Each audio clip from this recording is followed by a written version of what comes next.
Hi, welcome to Blue Dragon Unlimited. My name is Dante Duran, also known as Cam Mort Sith.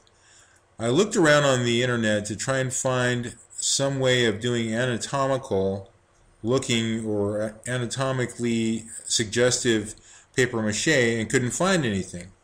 So I putting together what I could find all over the place. Most of the good examples I found came off of YouTube. I was able to sort of begin to construct my dragon. If you look at the initial scenes of this video, you'll see the images of it. So I'm actually basing this on a drawing that I've created for my graphic novel.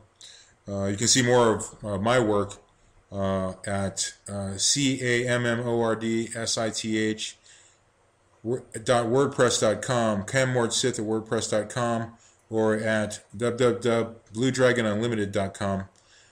In any case, what I've done here, if you can see here, what I've done is I've taken and made sort of seed-shaped, or sometimes what I did is I made them a little heavy on one end, so that it was sort of an elongated triangle. So each and every incidence of muscle that I attached to the wire frame was either in the shape of a seed or somewhat oblong at one end, or somewhat larger at one end. And then I began to sort of attach them, each one.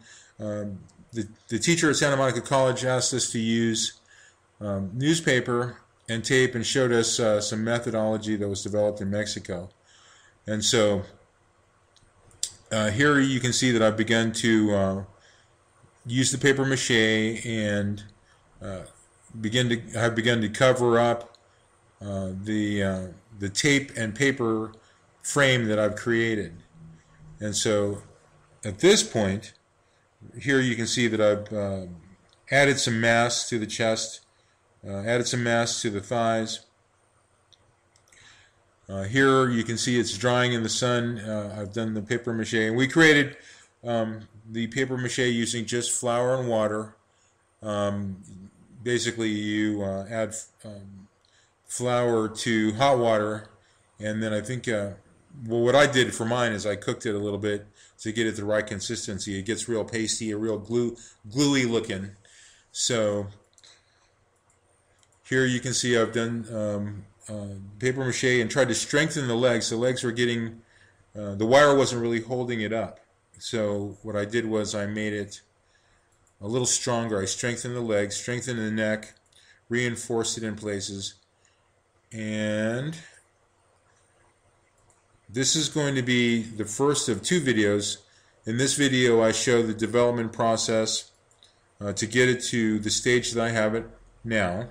It's actually still drying right now, and it's pretty much in the state you see it in. I've clipped some of the loops off the crown of the dragon, and have moved some of the masses around a little bit, added some masses in places to get a little bit more balanced.